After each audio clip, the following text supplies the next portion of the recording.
감정 이야기를 계속 하고 있지만 감정은요, 신호예요, 신호. 어떻게 생각하시면 되냐면 운전할 때요, 이렇게 신호가 굉장히 중요하죠. 네.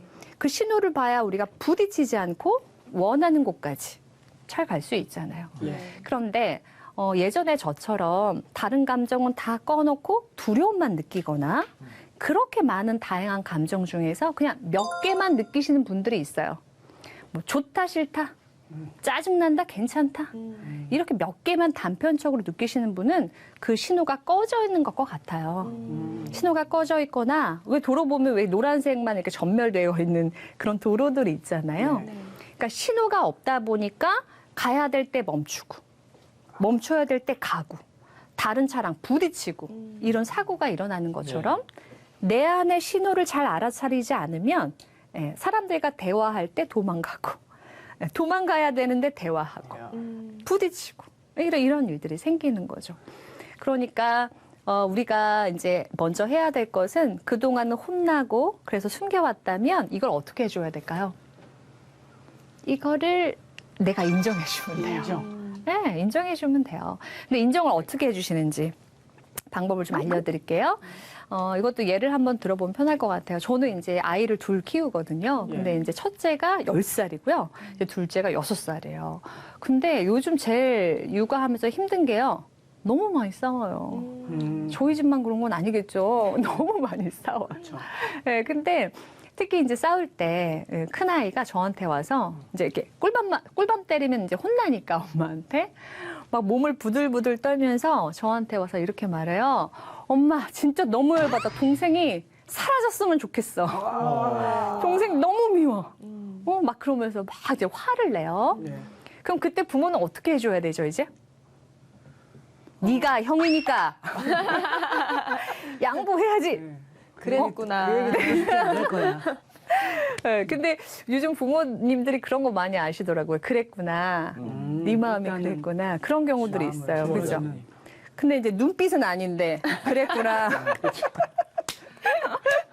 그건 아니라는 거예요. 그건 아니에요. 기계적으로 말을 배우면 해보신 것 그랬구나. 같은데, 네 마음이 그래. 네, 이건 아니고요. 이렇게 하셔야 돼요. 화났구나.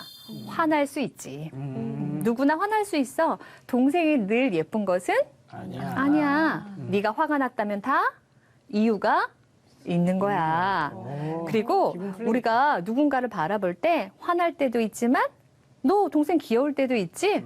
그리고 되게 귀찮을 때도 있지만 함께 놀아서 재밌을 때도 있지. 사람의 마음은 여러 가지고 파도처럼 밀물과 썰물처럼 왔다리 갔다리 하는 게 감정이야. 지금 네 감정을 잘 봐봐. 조금 있으면 또 엄청 재밌어질걸? 그거 이상한 일 아니야. 그랬구나. 이게 첫 스텝이에요. 예. 이걸 아이에게 계속 말해주면 아이에게는요, 어떤 근거가 생기냐면 내 감정을 신뢰해도 되는구나. 예. 내 감정을 신뢰할 때 우리는 내 안에 있는 데이터를 믿고 소신 있게 말하고 의사결정할 수 있죠. 네. 근데 우리가 그게 못해서 이제 관계가 어려워지는 건데 우리가 그건 좀 어려웠더라도 우리 아이들한테는 그렇게 해주시면 좋고요. 더 중요한 건 나한테도. 나한테. 특히 이 첫 번째, 두 번째 이 두 가지 문장 추천합니다. 네, 첫 번째 문장 한번 같이 읽어볼까요? 그렇게 느낄 그렇게 수 느낄 수 있어. 있어. 조금 감정을 넣어주셔도 좋을 것 같아요. 그렇죠. 그렇게 느낄 수 있어. 그렇죠. 예, 감사합니다. 그래, 느낄 그렇게 수 느낄 수 있어. 있어. 예. 그렇게 느낄 수 있어. 이거 아니고, 예, 그렇게 느낄 수 있어. 예, 그럴 수 있지. 너가 수 그렇게 있지. 느낄 땐 다 이유가 있는 이유가 거야. 있는 거야. 네, 이거를 이제 예, 스스로 이제 해보셔야 돼요. 그래서 우리는요, 결국 이렇게 말하셔야 됩니다. 그 말 좀 불편해요. 그거 좀 어렵겠어요? 당황스러워요? 안 돼요. 혹시 제가 다른 의견을 좀 말씀드려도 될까요? 예. 이런 신호들을 잘 이해해서 앞으로 관계에서 말해야 돼요. 그래야 나는 시소를 같은 체급에서 탈 수 있는 같이 여행 가고 싶은 사람 될 수 있어요. 그리고 내가 갑작스럽게 화내서 억울해지지 않을 수 있고 또 관계를 이렇게 단절하고 회피하면서 멀어지지 않을 수 있어요.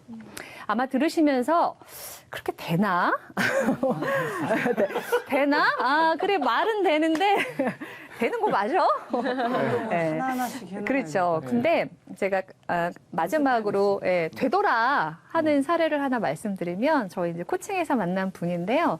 이분은 이제 여성분이셨어요. 직장생활 이제 5년 차예요. 뭐 이렇게 적게 한 건 아닌데 선배가 너무 무섭다는 거예요. 무섭지. 근데 이 선배분이 좀 독특하신 게 사적으로 자꾸 늦게 전화를 해서 잔소리하고 이제 걱정하고 너가 회사 생활을 그렇게 하면 안 된다 이런 말을 하셔서 처음에는 뭐 내 걱정하는 거니까 날 위해서 하는 거니까 이렇게 받아주셨대요.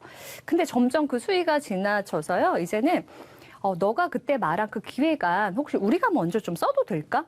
지난번에 했던 그 PT 자료 괜찮던데 우리가 먼저 사용해도 되겠어?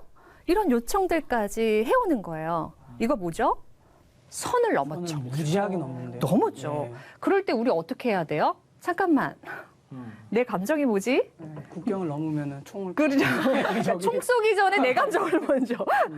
네, 그 총을 쏠지 안 쏠지는 감정 보고 결정해도 되는 거잖아요. 내 감정부터. 네, 내 감정 이렇게 보고 하면 되는데 네, 이분은 바로 습관적으로 뭘 느낄까요? 두려워요. 그러면서 저한테 뭐라고 하셨냐면 회사에 소문내면 어떡해요? 그런 거 실제로 그런 협박을 막 하셨대요. 뒤에서 내가 너 봐주는 거 몰라? 막 이렇게. 그래서 정말 제 소문 나쁘게 내서 제가 5년 동안 열심히 쌓아온 공을 이렇게 잘못되면 어떡해요?